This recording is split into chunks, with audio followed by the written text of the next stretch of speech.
Oikein hyvää päivää sinne näyttöjen toiselle puolelle.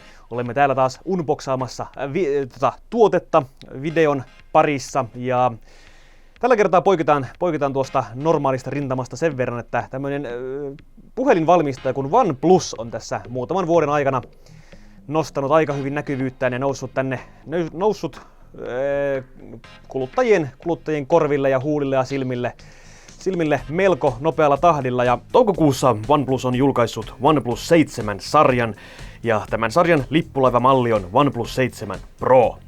Ja meillä on tällä kertaa unboxauksessa OnePlus 7 Pro. Tämä kyseinen malli on Nebula Blue värillä ja täältä löytyy, kun lunttaan täältä perästä, niin tämä on tämä 8 gigan keskusmuistilla ja 256 gigaisella tallennustilalla varustettu malli. Ja me käymme tästä saman tien sitten tähän unboxauspuuhaan. Siitä löytyy itse paketti muovien alta ja tämän ympärillä on tällainen pieni sleeve, jossa kerrotaan OnePlus Community, a global tech movement where everyone can play a fundamental role in creating and sharing the best tech with the world. Ja toisella puolella sitten melko samanlaista tekstiä.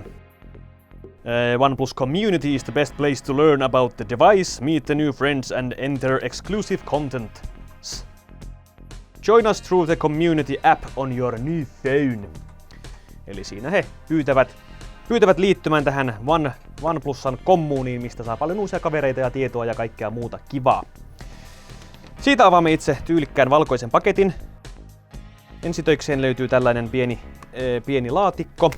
Ja laatikon sisältä meiltä paljastuu Welcome! Lärpäke, eli täältä löytyy, mikä tämä nyt on, sanotaan sitä lärpäkkeeksi, joka nämä pitää avata täältä rätinän kerran. Ja siellä meillä on nyt sitten invitation letter, eli kutsukirje. Ja täällä sanotaan ystävä. Let me be the first to welcome you, eli tässä siis kiitellään tuota laitteen hankinnasta ja kutsutaan tähän äsken mainittuun communityyn mukaan, että siellä voi jakaa tämän oman, mikä on passion suomeksi, intohimon teknologiaan, muiden tekniikan nälkäisten kanssa. Seuraavaksi täältä löytyy myös tämmönen silikonikuori. Noin, siellä on Neversettle ja tuo SIM-korttiluukun avaustyökalu. Sitten on Go Beyond Speed lappunen ja täällä tämä on siis pika-aloitusopas. Sieltä löytyy ohjeistusta puhelimen toimintoihin. Safety information, eli siis erilaiset, mitä nämä nyt on, EUn regulation-systeemit ja turvallisuus ja battery safety ja latauksen ja batterin turvallisuusohjeistusta ja sen sellaista. Tarroja 2 kappaletta, on tämä OnePlus-logo sekä Never Settle teksti, mikä on tunnetusti OnePlusan motto. Siinä oli tämän pikku pahvilaatikon sisältö. Sitten täällä on itse puhelin, mutta siihen käymme kohta. Seuraavaksi oli kansi. Kannen alta löytyy laturi, ja tämähän nyt sitten tukee Warp-latausta, eli tällä saa 20 minuutissa jo aimo kasan virtaa sinne puhelimen akkuun, sen verran nopea laturi kyseessä. Sitten täällä on tämmöisen törpön varassa tämä latausjohto. Tehän hemmetissä tämä saa auki. No, en ota sitä auki, mutta siinä on lataus, eli samalla siis USB-johto. Se on jotenkin oikein hienosti, että minä en sitä kykene enää avaamaan. Ja siinä oli itse asiassa tämän laatikon sisältö, eli seuraavaksi meillä on sitten vuorossa tämä puhelimen tutkailu. Siitä löytyy itse puhelin. Kääräisemme sen ulos tästä paketista, näin. Tai paketista, muoveista, pistään se tuonne. Noin, siitä löytyy tämä OnePlus 7 Pro. Ja tämä kyseinen malli on tosiaan Nebula Blue, eli siis Nebulan sininen. Ja tämä on itse asiassa oikein nätin näköinen tämmöinen En tiedä nyt sitten, onko tämä puoliksi kiiltävä vai puoliksi matta. Se varmaan nyt riippuu sitten katsojasta, kummallaista haluaa niin kun käyttää terminä, mutta oikein kiva hieman valossa muuttaa tuota sävyään tuo takakuori. Laite on kohtuu isokokoinen, näyttö on 6,67 tuumaa. Näyttö on todella isokokoinen, peittää miltei kokonaan tämän etualan tästä ja kaartuu hieman tänne puhelimen sivuille, eli reunat ovat hieman kaarevat. Tuolta löytyy tuolta yläreunasta sitten tuo kaiutin. Se on saatu mahdotettua tuollaiseen pieneen kolontulle ylös. Ja tämä kaiutinhan toimii samalla myös sitten stereokaiuttimina, ja toinen on täällä alapäässä, koska tästä löytyy stereokaiuttimet, jotka ovat muuten vielä muistaakseni Dolby Atmos yhteen sopivat. Vasemmalta sivulta löytyy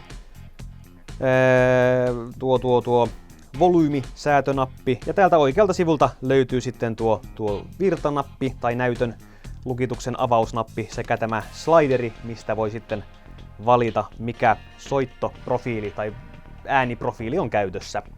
Puhelimen takapuolelta löydämme sitten kolmoiskameran sekä tuon kuvausvalon. Ja kolmoiskamerastahan löytyy pääkamera, mikä on 48 megapikseliä.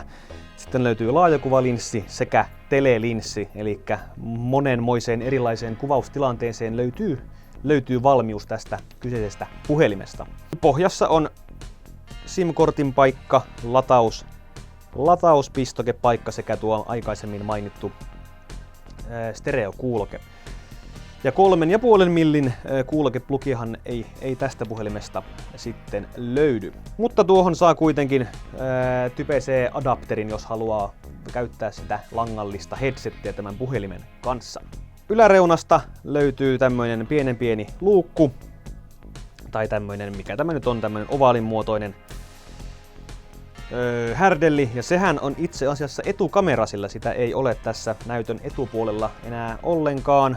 Juuri tämän takia, että ollaan saatu tämä koko näyttöala käyttöön, ei ole pisaraa yläreunassa tai reikää, mihin on piilotettu se kamera, vaan se hypähtää täältä esille, ja katsotaan se käytännössä sitten tuossa hetken päästä, kun laitamme tämän kyseisen puhelimen päälle. Laitamme siis puhelimen päälle. Ja tässä satuin löytämään täältä Jimsin työntekijöiden pöydiltä tällaiset OnePlus-puhelimet, ja kun tässä seuraamme, niin meillä on OnePlus 2, OnePlus 3, 5T ja 7 Pro. Ja kun tästä voimme nyt sitä kehityskaarta sitten... Missä meidän puhelimet on? Tarvitteko? Kiitos. Okei, joo. No, mutta me jatkamme nyt sitten 5T:n ja 7 Proon kanssa. Tässä kun vertaamme nyt tätä 5T:tä ja 7 Prota, niin huomataan, että tämä näyttöala tässä 7 Prossa on huomattavasti laajempi kuin tämän 5T:n, ja puhelin paksuutta näillä ei, tai siis leveys ei nyt juurikaan ole leveämpi tämä 7 Pro tästä 5T:stä, mutta pituutta puhelimella on melko paljon enemmän. Jos vielä tuosta otetaan sivusuunnasta paksuusarviot, niin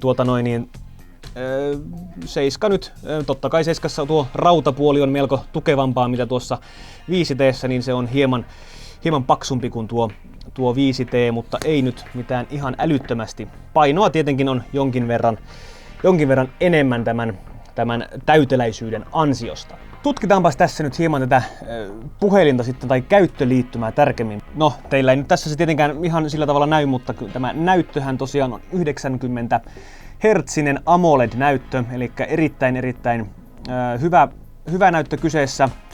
Siinä oli muistaakseni tosiaan se tarkkuus oli se 3120x1440. Täältä löytyy tuttuun tyyliin kaikki Androidille tutut ominaisuudet.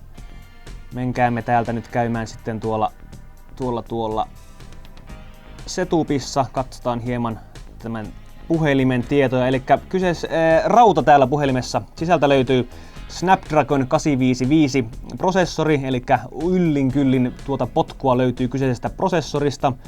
Kamerat.